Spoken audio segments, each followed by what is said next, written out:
serotype, there are different genetic variations. They are called subtypes. So these subtypes, they will have different virulence and they will have different geographic distribution. Like that, dengue virus 1, serotype 1 is having 3 subtypes and 2 is having 6 subtypes and dengue are having 4 subtypes each. If you take dengue virus serotype 2, there are 6 subtypes and say one subtype is more common in Southeast Asian region and one is in Americas. That means the geographical distribution is different and the virulence also is different. Usually these viruses, for hemorrhagic fever to occur, there should be a sequential infection. So it should be infected by other serotype. And because of these genetic variations in this, it is found that even a single serotype can cause hemorrhagic manifestations. This is a heat season mosquito which can transmit the disease. And going back to the history, like it is not a new one. And in 1780, dengue was first described, and dengue 1 and 2 isolated during World War II in 1943, and then 3 and 4 isolated in Philippines in 1956. And since 1956, more than 2 million children are hospitalized and 42 died, primarily from Collages. So if you see for the past 6 years, like from 1955 to 2010, if you observe, the number of cases are increasing and the number of cases, the number of countries, these are the number of countries reporting WHO. These are the cases reported to WHO from 1955 to 2007.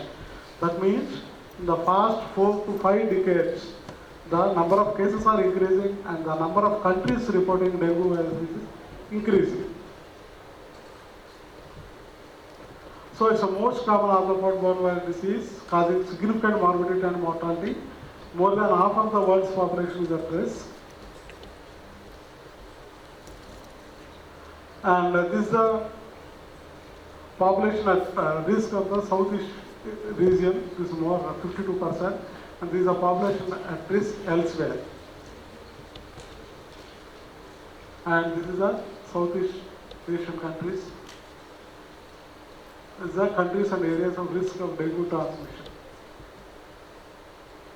So in India, the first recorded outbreak is in 1812 and widely prevalent in all 4 sites are present. And SAB in 1945 isolated first dengue virus from 6 soldiers in Calcutta. And first major outbreak, which was investigated systematically, occurred in Calcutta, first in July 1963 to March 1964. These are the dengue cases in India from 2007 to 2013. So as the year progresses, the number of cases also increasing. For unknown reason, 2012 is having highest incidence. And there is a data from Fever Hospital, Government Fever Hospital, where I am working. It's a 5-year data from 2010 to 2014. These are all the diseases. It's a inpatient data. It's all data of cholera, antidiarrheal diseases, like acute diarrheal diseases, food poisoning, measles, mumps, rabies, enteric fever, all the diseases. In this around 270, this fraction is showing dengue fever, right? And that means it's almost 2.6%.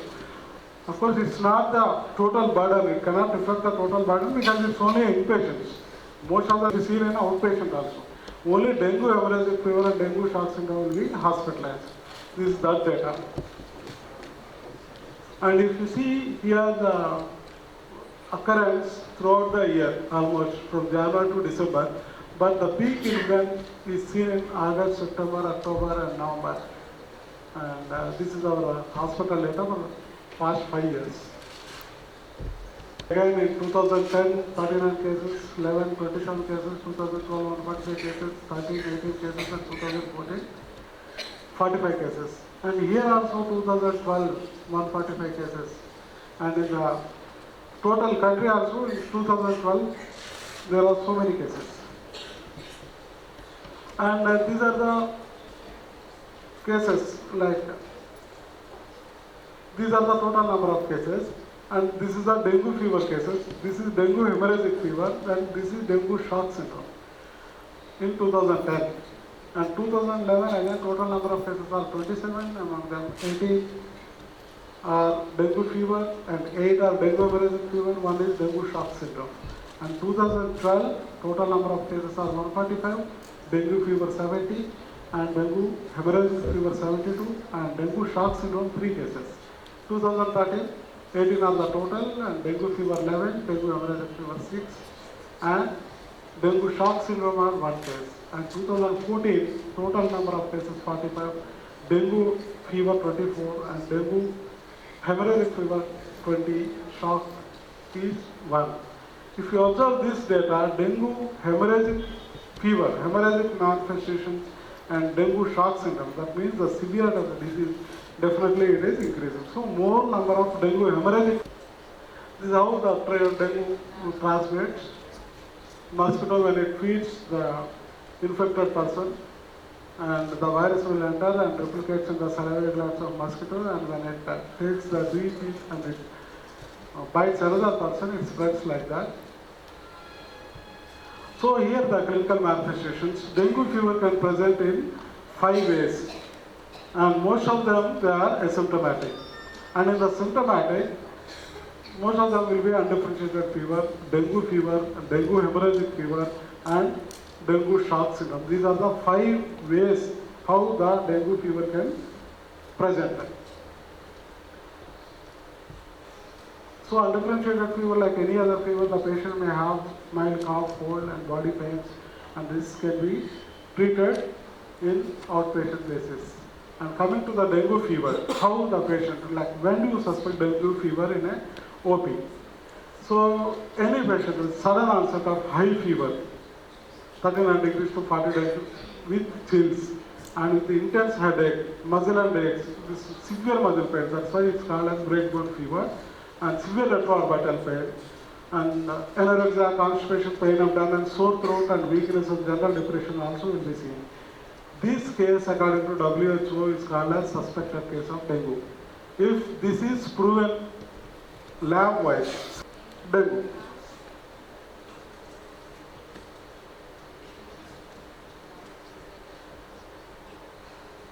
So usually what is the course of this dengue fever? The fever, it lasts for 2 to 7 days. After 7 days it will subside. For 1 or 2 days, again the fever starts. So biphasic fever, it's also called as saddleback fever. And the rash initially will be flushing and blanching will be there, and later after 3 or 4 days, maculopapular rash will develop, and as the fever subsides, this also subsides, and later this ecchymotic patches and purpuritic patches will start. So after the end of the fever, this ecchymotic patches will start. Coming to the dengue hemorrhagic fever, this is also all the features of dengue fever will be there, but here the fever will be high grade, 40 degrees to 41 degrees centigrade. And there should be 4 criteria to call it as dengue hemorrhagic fever. High grade fever and hemorrhagic manifestations, and there should be capillary permeability or leakage, and platelet count equal to or less than 1 lakh. So now I will go what are the hemorrhagic manifestations and where to see, and how you look for capillary permeability or leakage at the bedside, and this platelet count. So hemorrhagic manifestations, skin hemorrhages in the form of petechiae, purpurae, and ecchymosis. There will be gingival bleeding, nasal bleeding, gastrointestinal bleeding in the form of hematemesis, melena, hematochezia, there will be hematuria, and increased menstrual flow. Sometimes this is the only feature. This is also taken it as hemorrhagic manifestation, except this increase in tourniquet test. This, what is this? To know the capillary fragility, to know which patient will go into hemorrhagic manifestations. This can be done. Here what we do, we inflate the blood pressure cuff to a point midway between systolic and diastolic pressure, and we'll keep it with that pressure 5 minutes. And positive test indicates 20 or more PTK per 1 square inch. This is 2.5 centimeters, not the 6.25. So what is capillary permeability and leakage? How do you know clinically? So if you go for this, here the hemoconcentration, because of this hemoconcentration, hematocrit will increase. So any rise in hematocrit equal to or greater than 20% of the baseline for that age and for that sex. Or if you give IV fluids, 20% decrease in hematocrit will take it as one of the sign of capillary leakage. Another thing is serous effusions. Polyserositis will be there, that means pleural effusions and ascites. This can be demonstrated clinically, and if they are minimal, we can go for chest X-ray and right lateral decubitus position is better for these effusions, and we can do ultrasound abdomen to see for ascites and hypoproteinemia. All the 4 criteria, and in addition to that, there will be evidence of circulatory failure will be there. That means rapid and weak pulse and narrow pulse pressure less than 20 mm of pulse pressure, and hypertension and cold clammy skin and restlessness will be there. And this is a picture of ARDS. It is seen in severe capillary leakage, that is dengue shock syndrome. And this is a vitreous hemorrhage, and these are the papillarina. And here is the face of dengue fever. Here one point should be observed. Like when the fever is there, in the fever, there will not be any signs of capillary leakage and there will not be any signs of hemorrhagic manifestations. Once the fever comes to normal, then it is a critical phase. So the patient should be observed after the defervescence, after the fever subsides. Usually, if the fever subsides, we will discharge the patient. No, here we should observe the patient after the fever subsides. That's one point I want to stress it on. And what are the danger signs in dengue hemorrhagic fever? Any patient with severe abdominal pain and persistent vomiting and abrupt change from fever to hypothermia with sweating and frustration and restlessness or somnolence. That means altered sensorium. These are the danger signs. These are the hemorrhagic manifestations.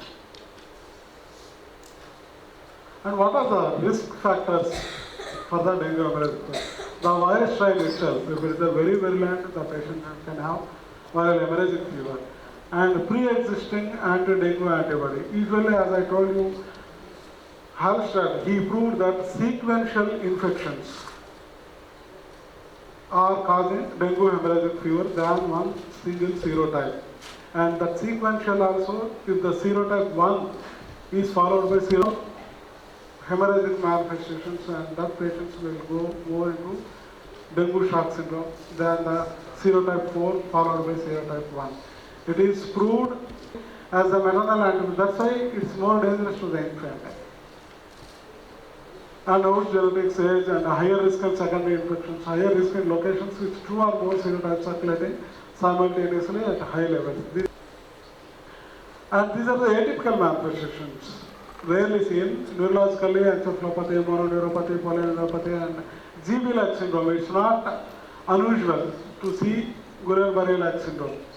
And gastrointestinal calculus, cholecystitis, acute pancreatitis, and the renal hemolytic uremic syndromes, renal failure, the cardiac myocarditis and conduction abnormalities, ARDS and pulmonary hemorrhages, and myositis or abnormalities, lymph node infarction. So these are the atypical manifestations we should look for. Sometimes they may present like this also.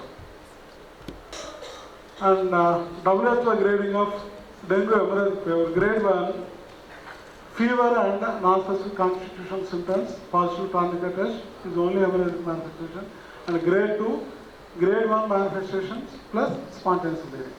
Almost grade 3 and 4, they suggest DSS, dengue shock syndrome. Signs of circulatory failure, rapid and weak pulse, narrow pulse pressure, hypertension, poor glandular skin. Delay the patient. Patient will have irreparable alternative.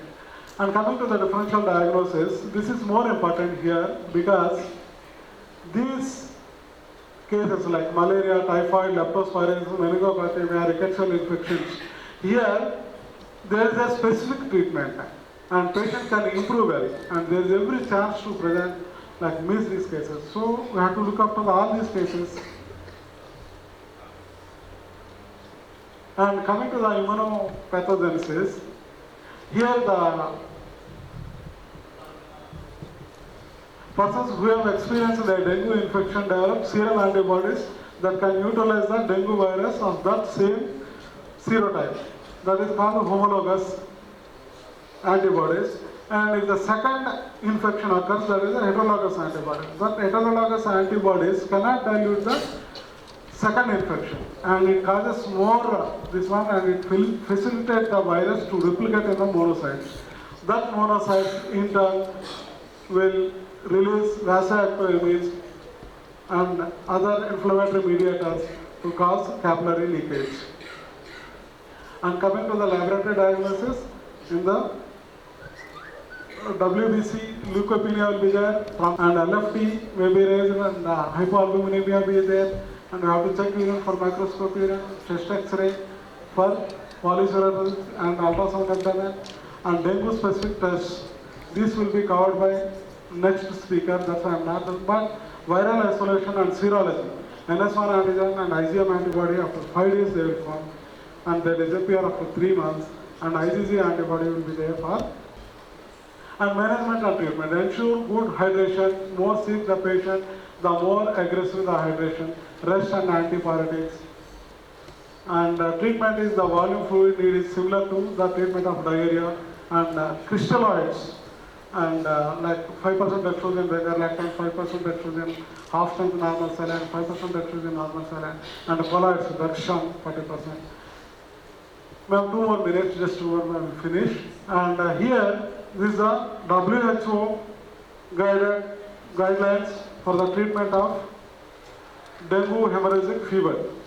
There are 2 types, like if the compensated shock, where the pressures are maintained, but there will be volume loss will be there. In that, 5 to 10 ml per kg per hour of crystalloids should be given. And if there is improvement, then these fluids can be reduced 2 to 4 hours. And later again, we have to repeat the hematocrit. Initially, we have to give 20 ml per kg body weight of the fluids, and later 10 ml per kg body weight, and later 5 ml, and like that it reduces.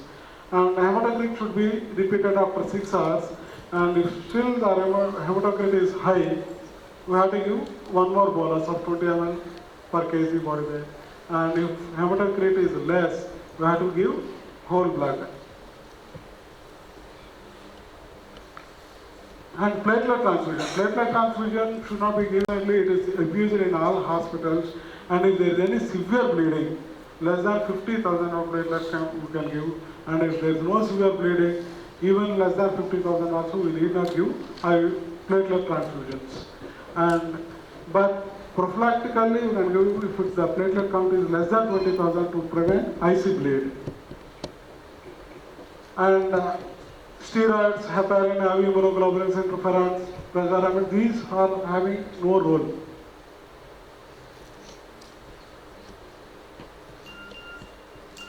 So, prevention is no vaccine available, mosquito control measures, anti-larval measures, and personal protection and community participation. There are some common misconceptions about dengue fever. Dengue plus bleeding is not equal to dengue hemorrhagic fever because it needs 4 WHO criteria for dengue hemorrhagic fever. The second one is dengue hemorrhagic fever kills only by hemorrhage. That's why they will give platelets. No, patient dies as a result of shock. And poor management turns dengue into dengue hemorrhagic fever. This is a misconception. Dengue will not turn to dengue hemorrhagic fever because of this. Both are different entities. And positive tourniquet test means dengue hemorrhagic fever. Positive tourniquet test can be seen in any hemorrhagic condition.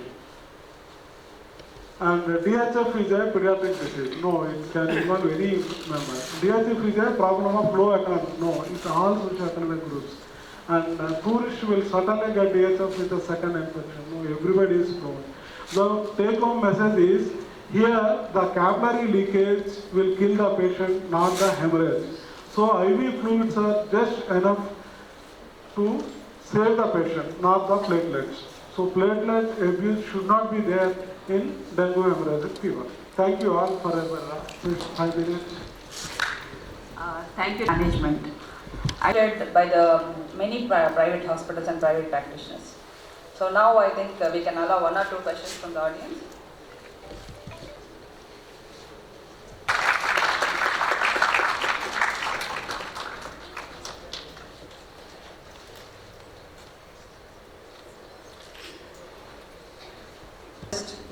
As an academician, and I expect her to give us a good lecture with a good clinical background.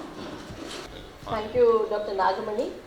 And I think it's time that we understand how to diagnose dengue fever, because clinically people are.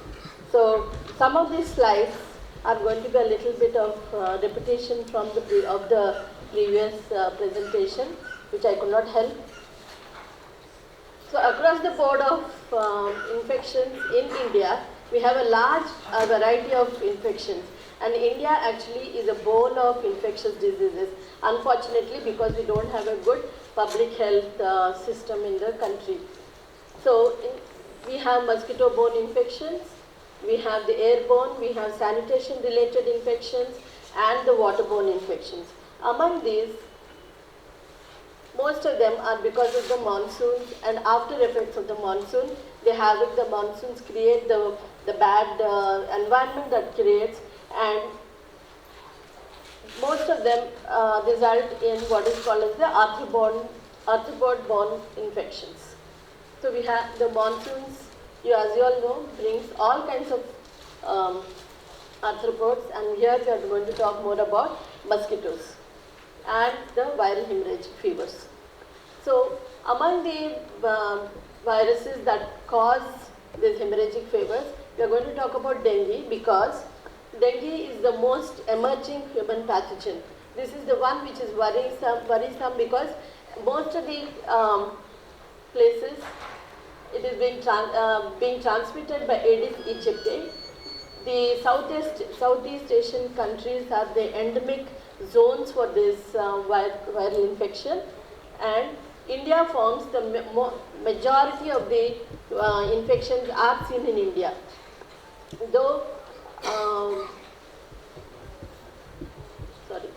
first reported in 1945, just that it is way back in 1816 that the first infection has started, but the actual organism has been reported in 1945, and all the serotypes are existing in India, and most of the regions are hyperendemic as depicted in this map.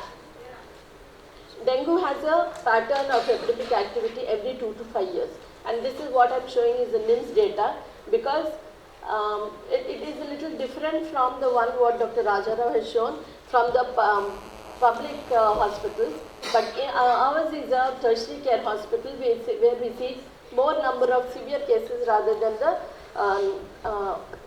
just dengue fevers.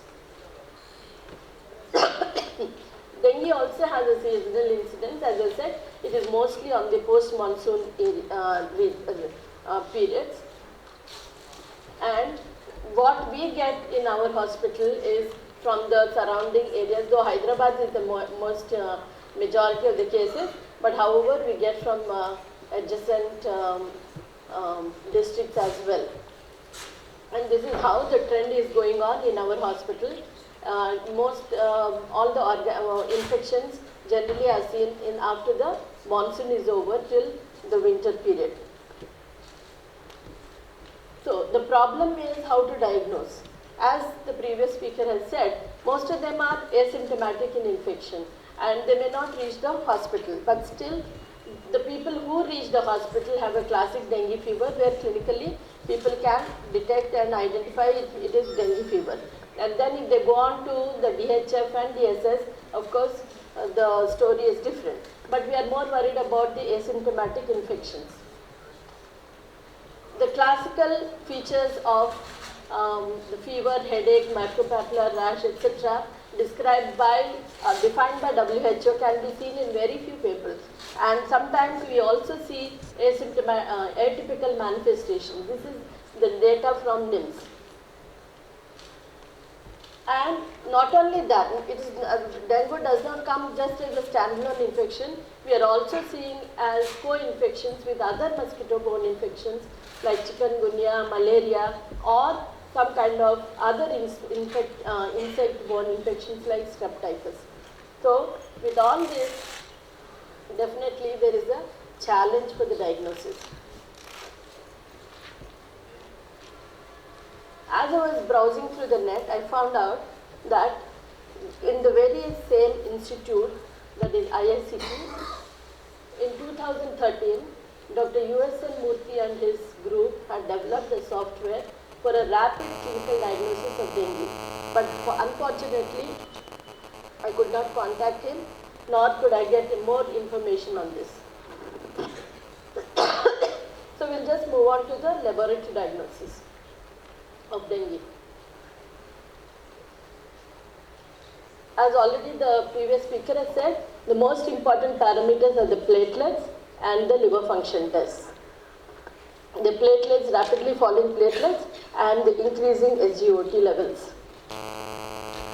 But what everybody should know when you are diagnosing dengue is that you have two phases. One is the primary infection, the other one is the secondary infection. These are differentiated based on what are the antibodies that are seen. In the primary infection, it is the IgM that is high in titers, whereas in the secondary infection, the IgG takes over the IgM and increases. So, when in the laboratory we do a serological test, we should find out whether we are dealing with a primary infection or a secondary infection. So, how do we do that? The other parameters like the NS1 and the viral RNA, I'll talk a little later. So way back in 2005, we started looking for dengue because the kits were, good kits were available only from the WHO somewhere around 2005. This is the kit that is being recommended by WHO and CDC, and it has got a very good performance characteristics.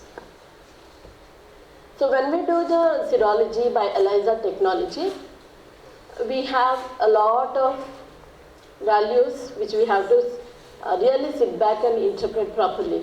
So when we have IgM, we have both the IgG and IgM values. So first, the optical density of the value should be read.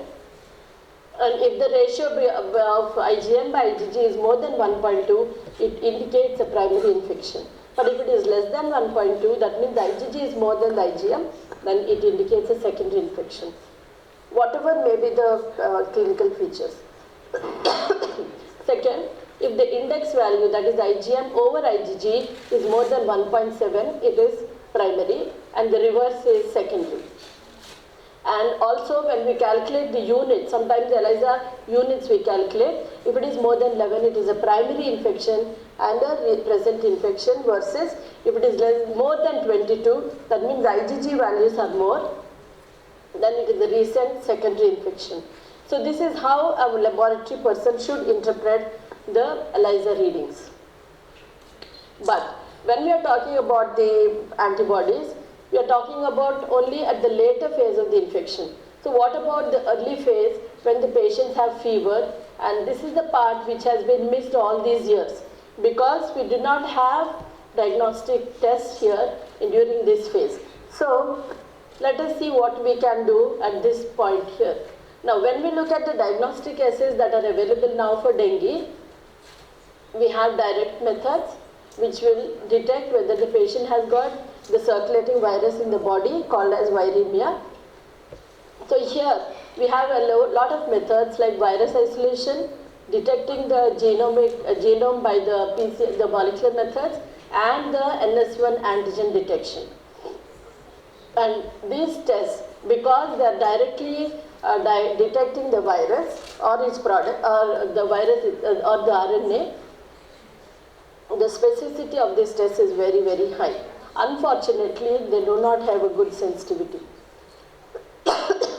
Because of the, I'll tell you why we don't have a good sensitivity for this.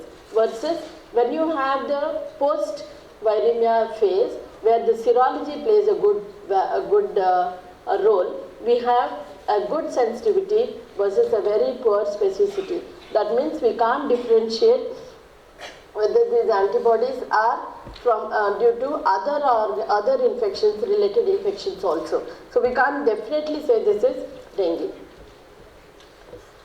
So we have to understand that the dengue specific tests are time dependent.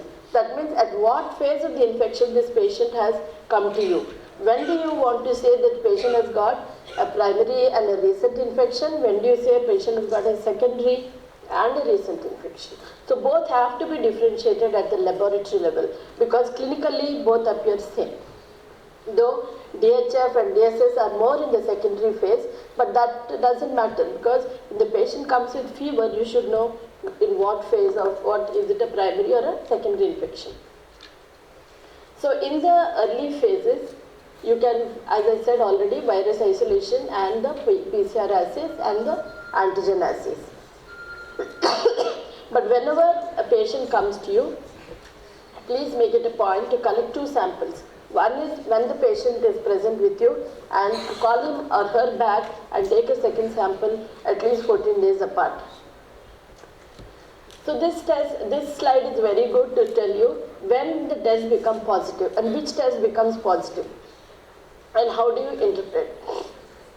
So if you have the antigen and the virus, it appears in the early phases, and these almost up till 1 week to 14 days, the virus will be continuing to be circulating in the blood. So the products of the virus can be detected during this phase. But after that, there is a small overlap. That means you can detect the virus, you can detect also the antibodies, and later on it will be only the IgG that will persist and none of this will be there. So it is not just a single test that you have to do. You have to do a combination of both the viral tests as well as the antibodies to find out at what phase of the infection this patient is being presenting. Way back in 2006, as I said, we started looking for dengue about 2005, but then we had all our doubts because we were doing only serology and our clinicians were little perturbed, saying that you are not diagnosing dengue correctly because with the laboratory tests. And those days we had only the serological assays. So we had to take the help of the defense laboratories, development establishment, DRDE, Department of Virology, because we were more interested in the chikungunya, and then associated with that we were also coming across dengue fevers. So we wanted to get more experience with the laboratory aspects of the viral isolations, etc. So we started working with the DRDE people, and we isolated the virus from our samples using these cell lines. And this is how it looks on the immunofluorescence microscopy, using the C636 cell lines of the mosquito and confirmed by RT-PCR. We also wanted to know what is the virus that is circulating in our samples, and we found that all the 4 serotypes of dengue virus could be identified in our population in Hyderabad, whatever came to Nizam's Institute. And we also wanted to learn molecular methods because this was the one which was evolving those days, using RT-PCR. And we developed, along with the DRD people, a dengue multiplex RT-PCR, where you can identify all the 4 serotypes of the dengue 1, 2, 3, 4 separately with using a multiplex RT-PCR. Whatever I am showing you are the samples from Nizam's Institute. And we also developed a dengue duplex RT-PCR to differentiate whether we are dealing with dengue or chikungunya or other arboviruses. Now, why we have to be bothered about dengue and chikungunya is because both of them present almost in the same, clinically, they have the same fever, they have arthralgias, myalgias, though rash very less in chikungunya. So, if you see here, there is a very good, highly specific specificity of the duplex PCR, where you can identify whether it is dengue, you can separate it out from chikungunya, and it does not have any cross reaction with the other arboviruses. So it's a very good test if it can be adopted in the molecular laboratories. And way back, before we actually had a association with the DRD people, they had already developed a kit called the dengue dipstick ELISA kit for their soldiers, because they go into the fields and army and into remote areas. So they needed to have some kind of a rapid assay. So this dengue ELISA kit also, the dipstick kit, which is also available, is quite good because it has got about 82% correlation. Now, at this point, again, we have to revise what actually we are doing, because again, the serology does not answer when the patient comes at an acute phase. It does not have any meaning.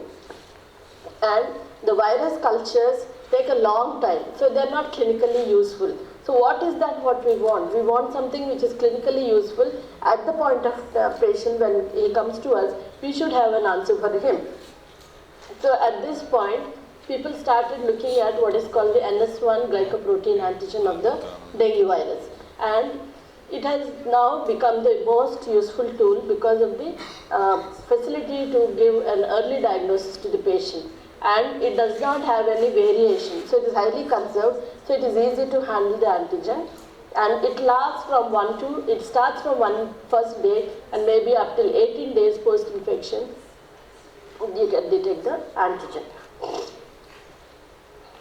So, the SD Biolan people placed in Korea have developed a rapid solid phase immunochromatography assay, and we began using this. And you can see this is actually a dual test, both for the antibodies as well as for the antigen. So if you use this, it is an immunochromatography. Within the next 5 minutes, you know what you're dealing with, whether you have an antigen or you have antibodies or you have both. In this case, all were there, where there was an overlap in the phase of the infection. Now, the only problem with the rapid assays is they're highly specific, but the sensitivity is less than 60%. That is because at what phase of the infection the patient has come to you. That is, otherwise the kits are good, but the reason behind this is the phase of infection. So we need some accurate sensitive tests, highly sensitive tests, which are easy to use, affordable, some kind of a molecular diagnosis, because we want to see whether the virus is present or not. Because we are not getting answers with NS1, we are not getting answers with serology. So, so we needed to find out whether we can do something better, combine the molecular assay and also at the same time detect NS1. So we had a bright idea. I am thinking it is a bright idea for myself, but this is the dengue NS1 RT LAMP assay. LAMP stands for loop mediated amplification assay. It is a rapid test for an early diagnosis of dengue in acute phase of infection using the NS1 region of the dengue genome. And at the same time, whether it can be applied as a point of care test. So let us see how we design this. So this was the basis for a PhD thesis by our student Mrs. M. Neeraja, and we were fortunate to have associated with Dr. Gopal Reddy, Professor and Head Department of Microbiology, Osmania University, who he very readily took up Neeraja as a PhD scholar. So before we start on to the LAMP assay, we took a sequence of the NS1 gene and looked for whether it is, we can make a definite specific RT-PCR with this target. And we could also separate it out into dengue 1, 2, 3, 4.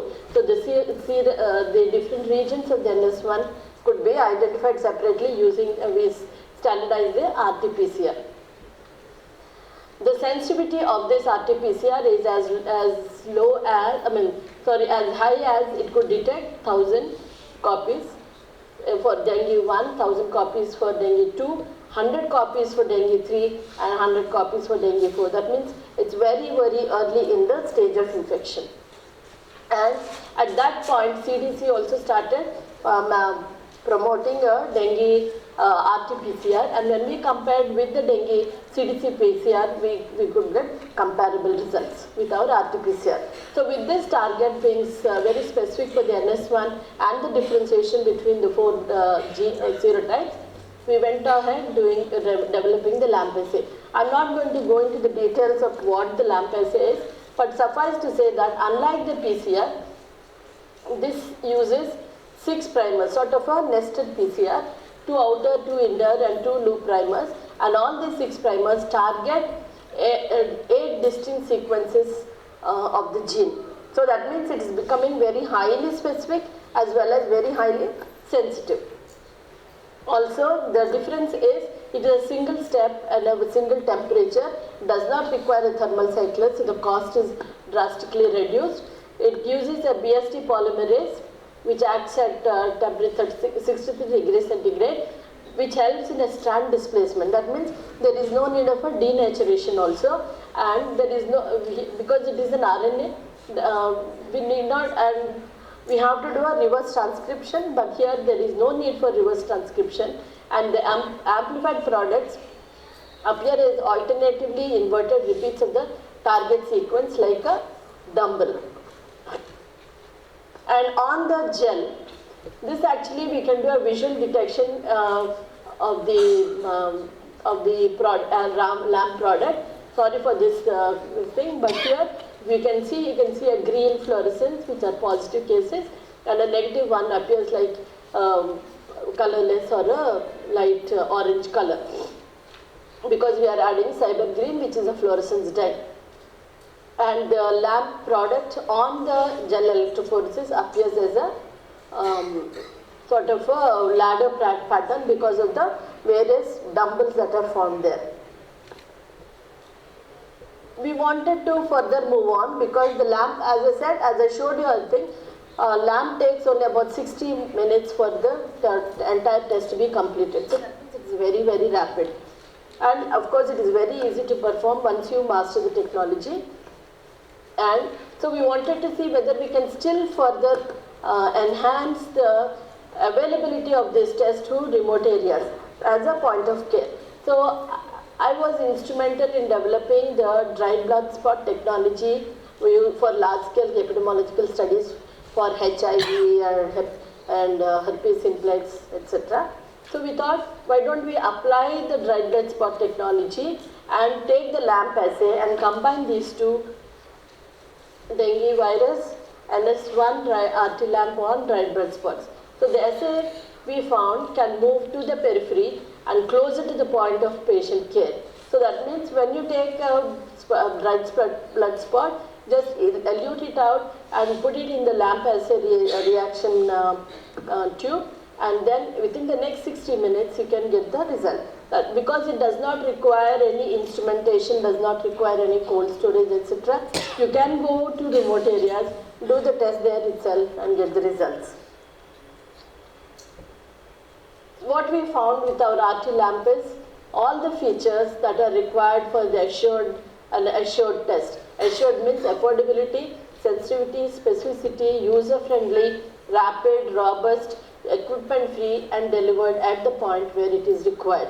So all the 8 criteria of the assured test are assured in our LAMP assay.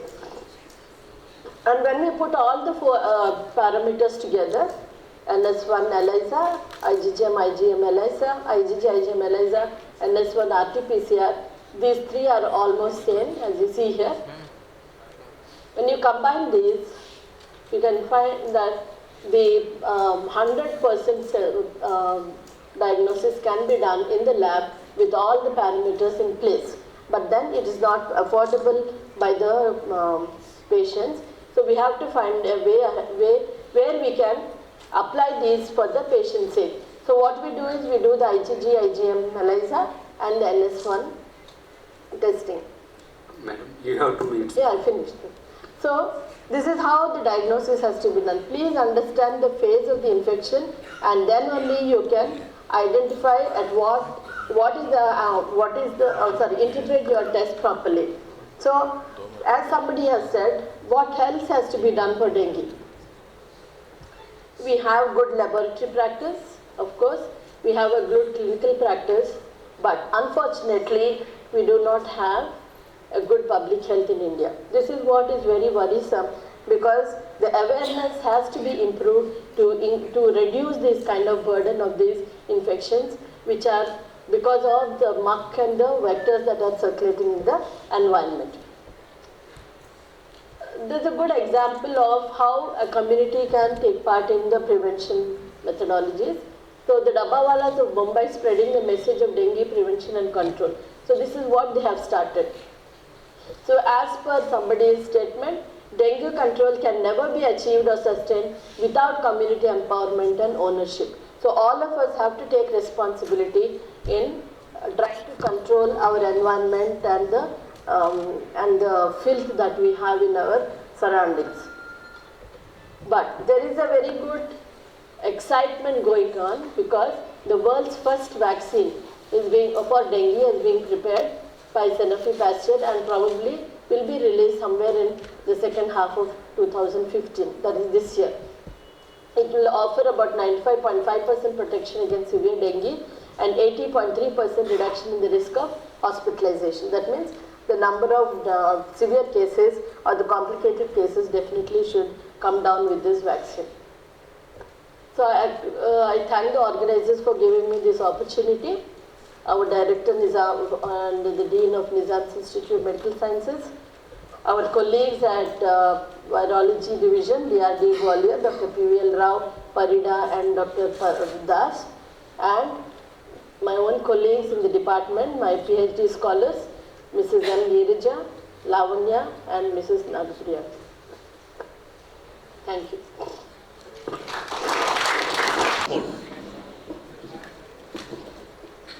Can you repeat that? Differentiate dengue 1, 2, 3, 4. Yeah. But in multiplex PCR, all the bands will be in the single lane, not in different lanes. In the duplex RT-PCR, to differentiate dengue and chikungunya, Yeah. So both the bands will be in one lane. That is true. What I will show you how they can be separated, just to show the difference in the positions of the bands. Yes. But serotypes, we do get, most of the time we get 1 and 3, sorry, 2 and 4 we got. I think So what I showed you is how the bands can be differentiated. You have not seen. That's not. In one lane, all the 4 bands. You have not shown it here. No, we don't. It differences in the size. Thank you. I am a district malaria officer and district vector-borne control disease officer from tribal area, madam, I came from. So in that area, this year we got, you are observing that increasing trend of the cases everywhere. But actually in the rural area and in the tribal areas, most of the people are declaring of the NS1, with NS1 first day or second day itself fever they are declaring. So they are now, and because of this they are getting panic. Is there any protocol or 5th day like that, after 5 days we have to do like that? Is there any protocol? Because of that first day or second day they are doing, they are declaring, they are getting panic and platelets, all these things. And one thing, another question, previously the dengue cases are more in the urban area, now it is increasing in the tribal area also. So you have showed some observations in your scenario that hospitalization of the cases like this. Have you got any idea why the cases are increasing in the tribal area rather than urban and rural areas? Why the cases are increasing? And just because most of the cases are referring to their tertiary care center. In ground root level I am asking, because most of the people are asking in the ground level. So it is the most complicated also. And unfortunately, I'm not a great epidemiologist, I'm just a clinical microbiologist, I'm not a public health person also. So I do not know what the answer would be, why tribal areas are increasing. But whatever I showed you, if you see the trend also, it is not just because urban areas or something like that. What we are finding is, way back in 2005, the tests were limited only to the urban areas previously. The testing was done there. That's what I'm thinking. I was also thinking why this is happening, why our number of cases at NIMS are decreasing, is because during that earlier phases of the testing protocols, only very few hospitals used to do the testing. Now the tests are available everywhere. Probably that could be one of the reasons. I'm not saying that is the only reason, but that could be one reason, sir. So, but about the epidemiology and all, I'm not able to answer that. Now the first question is NS1, whether you have to do the antibodies. It is not that you cannot do away with the antibodies. You have to differentiate this NS1 antigen. Is it for a primary infection or is it a secondary infection? So the antibody character, whether it is IgM or IgG, has to be detected. Then only you can say. And as Dr. Rajarao said, if the IgG is very high, then there is a panic because it is a secondary infection and you have patients because they may have a chance of going into complications. When the IgM is positive and NS1 is positive, it is a primary infection. Madam, another question, you are getting the platelets. Is there any practically you did in your hospital side or anywhere else? Another thing, madam, the point of the dengue cases coming in one place like that, is there any chance of getting again the recurrent of the cases in the same place? But my observation is we are getting some different places. This year we are getting, and is the dormant of the virus is there or the chances of replication also at the same place also there? I can't answer, but what we are finding is there is a change in the serotype. Initially we saw D1, then now it is slowly shifting. Initially we saw 2, then it changed to 1, where the number of cases has really reduced. There was not much of a mortality. Then it came to 3 and 4. Now again 2 is coming back. So that is what I can only say because of our work. But public health point of view or public epidemiological point of view, I'm not. Thank you. The environment control and the mosquito control, I think this is very important from the public health point of view. So proper sanitation, then mosquito vector control, these will play a major role in controlling the disease. If you are talking about at the periphery grassroots level, how to control the infection. And if you are seeing variation in the incidence, it could be due to the immunity, isn't it? So first thing is the vector population. So because these are all vector-borne, mosquito-borne infections, so one thing is the density of the mosquitoes, whether you are able to take measures to control the density of the mosquitoes, that is one aspect. And the second aspect could be the immune response. So as the population becomes immune, maybe the infection rates come down, and then later on, if there is a change in the serotype, a new serotype comes up, again the same population may become susceptible and then infections can increase. About the panic because of the early diagnosis. So early diagnosis, the purpose of early diagnosis is to identify the cases and take proper precautions. So dengue, and as on today, we don't have any specific antiviral treatment for dengue. It's all supportive treatment. So proper education of the patients and also proper education of the doctors also may be important, especially in the tribal or the peripheral areas. So proper education is what makes an important difference to avoid that panic situation and to avoid exploitation of these patients by vested interests. I think that. I request Dr. Muttineni to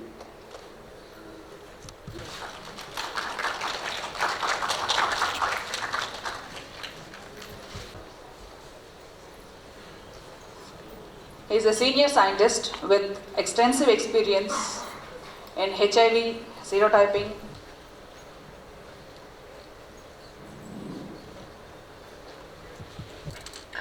So as per the WHO, now after the near eradication of poliomyelitis, the J is going to be the leading cause of the viral neurological infection, with at least 50,000 clinical cases and 10,000 deaths are reported with this particular virus. Estimate says that about 3 billion people living and about 70 million children born each year in this endemic areas are at the risk of getting the infection. Unfortunately, this burden of the death and disability is predominantly borne by the children, and unfortunately there is no treatment for JE. So therefore, there are the countries who are affected by JE like India. It is important that enough consideration should be given for the treatment and the prevention program. So what is the Japanese encephalitis? It is a severe disabling viral disease of the central nervous system caused by the Japanese encephalitis virus, which is again a mosquito-borne arthropod-borne virus, and belongs to the genus called Flaviviridae. Flavi means yellow, so it belongs to the same family where the yellow fever virus belongs to. It's emerging in the newer geographical areas in Torres Strait region of Australia and Papua New Guinea, and classified as a medically important emerging infectious disease. And in 2005, in India, we had a massive outbreak with about 6,000 cases and around 1,400 deaths has been reported. As I said, JE accounts for 50,000 acute illness per year, accompanied by 30 to 40% death, and approximately 2/3 of the survivors develop severe neurological and psychiatric sequelae, ranging from speech disturbance, motor or sensory disturbance, and they and other neuropsychological problems. This is the area which is shown in yellow, is the approximate area which is endemic for the Japanese encephalitis, and this is the place you can see in the center where we are sitting right now. And some people can always think that we do not have JE here, but this is the endemic area for the Japanese encephalitis where it is found in India. This is the basic transmission cycle of the Japanese encephalitis. You can see it is normally circulated among the waterfowls and the Culex titaniorhynchus mosquito, and the pigs serve as an amplifying host. However, if this mosquito, the infected mosquito, bites the humans, the disease goes to the human and they are the dead-end host. So, the virus is injected into the human's host by the bite of the infected mosquito, which is mainly Culex titaniorhynchus. After hematogenesis spread in the host, JV replicates in number of organs and in the regional lymph nodes and generates a rapid inflammatory response with the mononuclear and the polymorphonuclear cell infiltration. The viral invasion of the nervous system occurs via blood, and the primary infection is followed by the persistent infection. That is again a major problem which is coming. Now we are getting a lot of persistent cases of the JE. The clinical manifestation of the disease are fever, headache, vomiting, meningism, and the alteration of the consciousness. And the role of the immune response in recovery from this infection is very poorly understood. We are working in that particular area. And there is approximately 60% of the world population live in the JE endemic area and at the risk of getting infection. Anybody can get the JE, but some people are high risk, like people living in the areas where the disease is common, actively deployed military people who are in the endemic areas, and the travelers to the areas where the disease is common. Because the diagnostic tests are not readily available, people always think there is no JE around us. Like for example, recently a WHO has done a study in Bali where people were thinking there is no JE, but eventually they found the whole island was infected with the JE virus, and that's why it has been classified as an important emerging infection. There is no cure for JE. As you know, antibiotics are also not working for the viral infections, and in spite of the immense clinical significance, JE, till now there is no chemoprophylactic or very specific therapeutic drugs are there. Vaccination is also not completely sure and safe. So therefore, there is a desperate need that we need to understand, and the prevention program can be initiated as early as possible. So we are presenting some of our work which we are trying to do from 2005 onwards. So almost every year, the so-called mysterious disease invades India, and it claims thousands of the lives. This year also, you may have seen a lot of brain fever deaths have occurred in Assam, UP, and West Bengal. The viral encephalitis, an important global public health problem, is one of them. And in India, although many encephalitis outbreaks have been reported, like in 1958, 1965, 68, 78, 83, 2005, and so on, several of them have not even been diagnosed properly, and people still don't know what is the cause of those mysterious deaths. And in the absence of a defined cause, these outbreaks were tentatively attributed to Reye syndrome, chikungunya, JE, measles, dengue, and so on. You can see this is the pro-mid-male data where several times these undiagnosed deaths have been reported, and nobody knows what is the cause of these undiagnosed deaths in India. Not only that, even these ISID, International Society for Infectious Disease, keeps on asking for the request of the information for the various deaths, including, you can see in Andhra Pradesh also, Bengal also, and several parts of India. Nobody knows what is the reason for these deaths. So a similar outbreak of encephalitis occurred between July till December in 2005 in northern India, and a lot of reports are there in the ISID database.